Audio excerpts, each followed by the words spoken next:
jeli mencari cinta, cinta bersemi saat pandemi.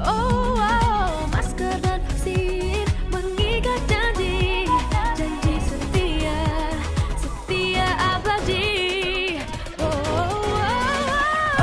Masker, vaksin, kau duet sejati.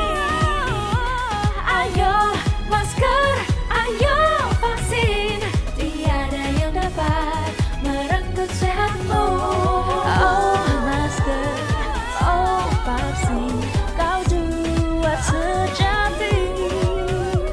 Ayo masker, ayo vaksin, tiada yang dapat merenggut sehatmu.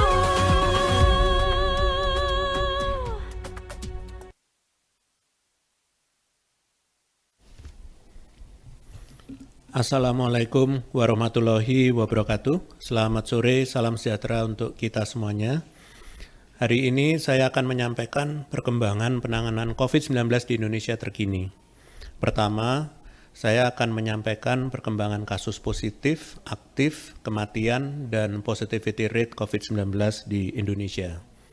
Kemarin, tanggal 12 Juli 2022, untuk pertama kalinya kasus harian COVID-19 di Indonesia mencapai angka lebih dari 3.000 kasus, atau tepatnya 3.361 kasus dalam satu hari.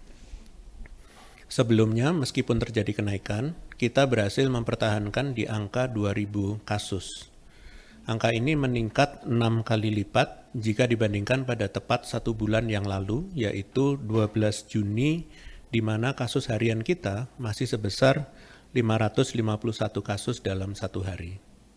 Kenaikan kasus positif ini tentunya mengakibatkan meningkatnya pula kasus aktif. Per kemarin, 12 Juli, kasus aktif menembus angka 20.000 kasus, di mana angka ini naik 4 kali lipat dari bulan lalu, yang hanya mencatatkan angka sekitar 4.000 kasus aktif. Adanya kenaikan kasus positif dan kasus aktif ini perlu kita waspadai karena artinya tingkat penularan di tengah masyarakat mulai kembali meningkat. Positivity rate mingguan juga mengalami kenaikan. Pekan kedua di bulan Juli, positivity rate mencapai 5,12%, di mana angka tersebut sudah melewati standar WHO yaitu 5%. Kabar baiknya, meskipun kasus positif, aktif, dan positivity rate meningkat, kasus kematian harian tidak mengalami kenaikan yang signifikan. Per kemarin, 12 Juli, jumlah kematian harian berjumlah 8 kematian. Meskipun tetap berada di bawah angka 10, namun 8 ini bukanlah sekedar angka, namun masing-masing adalah nyawa yang terbilang dan tidak bisa kita hiraukan begitu saja. Penting untuk melihat kenaikan kasus yang terjadi saat ini hingga tingkat provinsi untuk melihat besaran masalah di tiap-tiap daerah. Per 12 Juli, Jawa Bali menjadi penyumbang terbesar kasus positif harian, di mana sebesar 95,45% dari total kasus positif berasal dari Pulau Jawa Bali. Hal ini penting menjadi perhatian, sebab ini menandakan bahwa penularan masih terpusat di Pulau Jawa Bali, di mana pergerakan aktivitas masyarakat terjadi paling banyak dan besar. Perlu saya ingatkan bahwa kegiatan masyarakat sudah mulai dilakukan dalam jumlah besar. Naik atau turunnya kasus, setiap individu masyarakat tetap harus bertanggung jawab untuk menerapkan pola hidup bersih dan sehat atau PHBS, tetap menggunakan masker dengan disiplin dan rajin mencuci tangan. Mohon jadikan perilaku ini sebagai kebiasaan yang sudah tidak dapat dipisahkan dari kehidupan sehari-hari, sebagai upaya memastikan kita semua tetap dalam kondisi yang sehat. Selanjutnya, yang penting untuk dilakukan juga adalah vaksin booster. Sayangnya, perkembangan vaksin booster cenderung stagnan, dengan cakupan tertinggi berasal dari Bali mencapai 58%, disusul Provinsi DKI Jakarta, Kepulauan Riau, Daerah Istimewa Yogyakarta, Jawa Barat, Kalimantan Timur, namun belum mencapai 50%. Bahkan 28 dari 34 provinsi di Indonesia cakupannya masih di bawah 30%. Saya tekankan kepada masyarakat untuk melakukan vaksin booster karena dapat melindungi kita semua agar tetap sehat. Selanjutnya, saya hendak menyampaikan cara terbaik berperilaku sesuai kondisi yang telah saya sampaikan sebelumnya.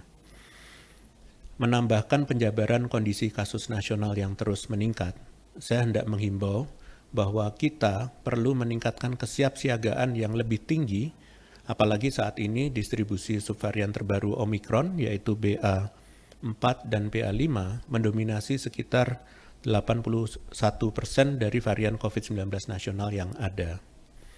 Berkaca dari pengalaman di negara lain, umumnya puncak kasus terjadi sekitar 16-33 hari, sedangkan puncak rawat inap sekitar 29-49 hari kemudian sejak subvarian ini pertama kali ditemukan. Jika ditelaah, kedua subvarian ini muncul di tanggal 6 Juni 2022 atau sekitar 36 hari yang lalu, sehingga masih ada potensi kenaikan kasus ke depannya. Namun, potensi ini dapat kita cegah jika kita menjalankan perilaku hidup bersih dan sehat. Pada perayaan Hari Raya Idul Adha 10 Juli kemarin, Presiden Jokowi mencoba menegaskan pentingnya memakai masker dimanapun kita berada. Hal ini semata-mata demi keselamatan kita di tengah kondisi penularan virus yang kembali meningkat. Mungkin banyak juga yang bertanya-tanya pentingnya tetap menjalankan protokol kesehatan setelah sudah divaksin booster. Nyatanya, data dan fakta menunjukkan bahwa orang yang tidak menjalankan hal tersebut dapat kembali tertular walaupun sudah divaksin booster. Pada prinsipnya, vaksin memiliki 3 manfaat besar, yaitu mencegah kita terinfeksi, mencegah perburukan gejala jika terinfeksi, dan mengurangi jumlah virus yang ada di dalam tubuh agar tidak mudah menularkan. Kedua manfaat vaksin yang dirasakan saat seseorang terinfeksi dapat menegaskan bahwa seseorang yang sudah divaksin lengkap, bahkan booster sekalipun, tidak menjamin dapat 100% kebal dari COVID-19. Sebagaimana sosialisasi yang Badan POM rutin lakukan setelah adanya pengumuman Emergency Use of Authorizations bahwa rata-rata efikasi saat uji klinis tidak pernah mencapai sempurna 100%, bahkan untuk vaksin bagi penyakit lain sekalipun. WHO sendiri telah menetapkan persentase angka efikasi ideal bagi vaksin yang layak digunakan ialah 50%. Di mana semua vaksin yang ada di Indonesia memiliki efikasi di atas angka tersebut, sehingga seluruh vaksin yang ada dijamin efektivitasnya. Ditemukannya reinfeksi, bahkan setelah divaksin atau breakthrough infection disebutnya, bisa saja terjadi pada semua orang, terutama populasi rentan, seperti orang dengan gangguan imunitas, penderita komorbid, dan lansia. Breakthrough infection akan semakin sering terjadi jika peningkatan jumlah virus di sekitar kita tidak diimbangi dengan kepatuhan protokol kesehatan yang tinggi. Dalam rangka memperkuat himbauan protokol kesehatan dan vaksinasi, pemerintah juga mendukung penyesuaian dari segi pengaturan perjalanan yang sampai saat ini terbukti efektif mengendalikan kondisi kasus, di mana dalam peraturan pelaku perjalanan dalam negeri atau Surat Edaran Satgas nomor 21 tahun 2022 berlaku pelaku perjalanan dengan seluruh moda transportasi yang sudah vaksin ketiga atau booster tidak perlu antigen atau PCR. Vaksin dosis 2 wajib menunjukkan hasil negatif antigen yang berlaku 1 kali 24 jam atau RT-PCR yang berlaku 3 kali 24 jam dan dapat melakukan booster on-site saat keberangkatan. Kemudian vaksin dosis 1 wajib menunjukkan hasil negatif RT-PCR yang berlaku 3 kali 24 jam. Belum atau tidak bisa vaksinasi karena kondisi kesehatan khusus, maka wajib menunjukkan hasil negatif RT-PCR yang berlaku 3 kali 24 jam, ditambah dengan surat keterangan dokter dari rumah sakit pemerintah. Sedangkan pelaku perjalanan usia 6 sampai dengan 17 tahun, wajib menunjukkan sertifikat vaksin dosis kedua tanpa menunjukkan hasil negatif tes RT-PCR atau rapid test antigen. Jika baru vaksin ke-1 atau belum vaksin lengkap mengikuti ketentuan poin sebelumnya mengenai vaksin 1, yaitu belum vaksinasi. Pelaku perjalanan usia di bawah 6 tahun tidak perlu menunjukkan sertifikat vaksin ataupun hasil negatif swab antigen atau PCR, dan wajib melakukan perjalanan dengan pendamping yang memenuhi ketentuan vaksinasi dan pemeriksaan COVID-19.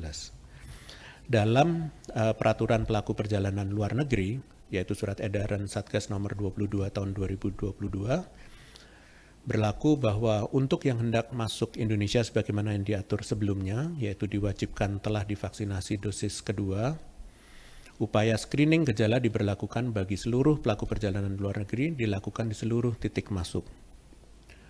Untuk yang hendak bepergian keluar Indonesia, yaitu khusus WNI dengan usia 18 tahun ke atas yang akan berangkat ke luar negeri, wajib menunjukkan sertifikat vaksin dosis ketiga. Hal ini semata-mata untuk keamanan masing-masing individu dan menjamin yang bersangkutan tidak menjadi sumber penularan saat kembali. Perlu ditekankan kedua peraturan ini akan diberlakukan per tanggal 17 Juli mendatang. Rentang waktu yang diberikan sejak pengumuman penyesuaian kebijakan perjalanan sampai 17 Juli mendatang adalah agar proses transisi dan persiapan khususnya bagi petugas dan fasilitas di lapangan dapat berjalan dengan baik. Pengaturan ini akan diberlakukan dibarengi dengan ketetapan kewajiban telah vaksin booster untuk dapat mengakses fasilitas publik. Segera datangi sentra vaksinasi terdekat untuk booster. Anda dapat mencari informasi lokasi sentra vaksinasi terdekat dengan memanfaatkan teknologi internet seperti Google Maps atau mendatangi fasilitas kesehatan milik pemerintah seperti rumah sakit dan puskesmas, maupun pada beberapa rumah sakit swasta dan fasilitas publik. Kembali saya ingatkan bahwa untuk dapat tetap aman, disiplin menggunakan masker, percepatan vaksinasi khususnya booster, selalu waspada tanpa rasa panik. Semoga pengalaman selama lebih dari 2,5 tahun ini dapat membiasakan diri kita menghadapi berbagai kondisi di masa pandemi COVID-19. Sebagai penutup, saya akan menyampaikan update penanganan COVID-19 lainnya. Pada tanggal 5 Juli yang lalu, pemerintah resmi memperpanjang PPKM leveling untuk wilayah non-Jawa Bali dan Jawa Bali melalui instruksi Mendagri nomor 34 dan nomor 35 tahun 2022. Peraturan PPKM ini berlaku hingga tanggal 1 Agustus 2022 dan perlu diketahui dengan adanya perpanjangan tersebut maka ditetapkan untuk wilayah Jawa dan Bali seluruh kabupaten kota berada pada level 1. Sedangkan untuk wilayah luar Jawa dan Bali hanya Kabupaten Sorong yang berada di PPKM level 2. Berdasarkan hasil tersebut, diharapkan kepada masyarakat untuk terlibat aktif dalam kegiatan sosial dan ekonomi, namun tidak mengendorkan budaya kedisiplinan protokol kesehatan yang telah kita jaga sampai dengan saat ini. Terakhir, saya meminta partisipasi masyarakat sebagai bagian yang tidak terpisahkan dalam penanggulangan pandemi COVID-19.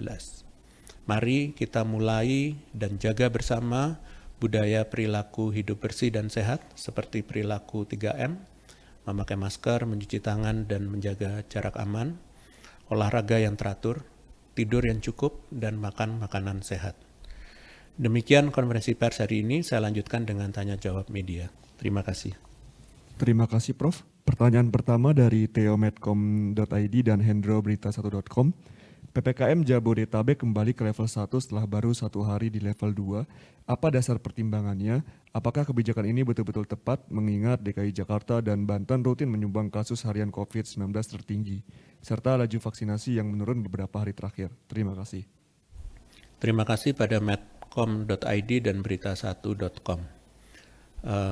Pada dasarnya penetapan leveling PPKM berpedoman pada indikator transmisi komunitas, pada indikator penyesuaian upaya kesehatan masyarakat, dan pembatasan sosial dalam penanggulangan pandemi COVID-19 yang ditetapkan oleh Menteri Kesehatan.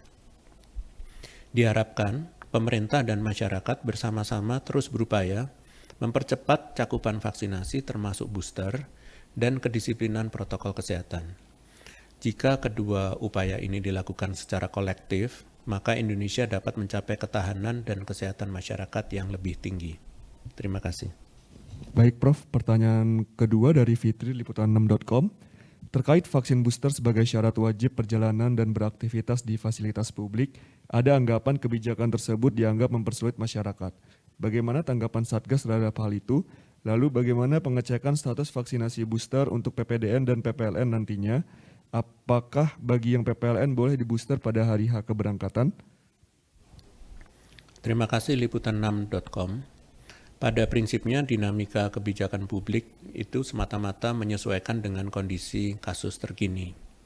Nantinya status vaksinasi akan diperiksa melalui aplikasi Peduli Lindungi yang secara otomatis mendeteksi riwayat vaksinasi tiap individu.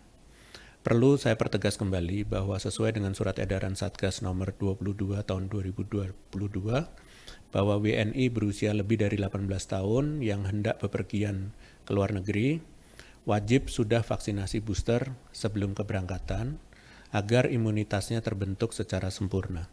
Terima kasih. Baik Prof, pertanyaan terakhir dari media yang sama. Dengan adanya kewajiban vaksin booster untuk mobilitas dan beraktivitas, berapa persen peningkatan cakupan vaksinasi booster yang akan ditargetkan pemerintah nanti? Mengingat cakupan booster sekarang baru 25%. Kemudian, bagaimana situasi prakondisi pelaksanaan vaksinasi booster saat ini sebagai persiapan pemberlakuan syarat perjalanan dan beraktivitas? Apakah sentra-sentra vaksinasi booster mulai ramai? Terima kasih. Baik, terima kasih Liputan6.com. Masyarakat perlu mendukung target pemerintah yaitu mencapai cakupan minimal setidaknya 30% dalam waktu dekat. Beberapa daerah telah berhasil mencapai cakupan vaksinasi booster di atas persentase nasional, seperti Provinsi DKI Jakarta 49,76%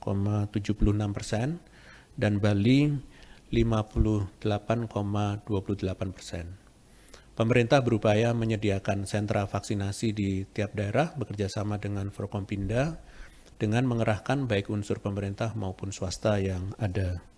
Khususnya di Jabodetabek sendiri, pemerintah telah menyiapkan sekitar lebih dari 70 titik sentra vaksinasi dan akan terus bertambah. Demikian, terima kasih atas perhatian dari seluruh masyarakat dan media. Dengan demikian konferensi pers berakhir. Selamat sore. Wassalamualaikum warahmatullahi wabarakatuh.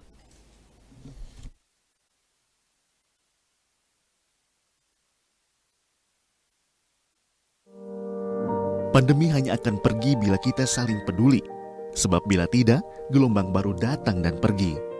Berani mengingatkan orang lain untuk lindungi diri, saling jaga, mau menerima dan rela memberi. Kencangkan lagi maskermu. Kurangi mobilitas dan hanya untuk yang perlu.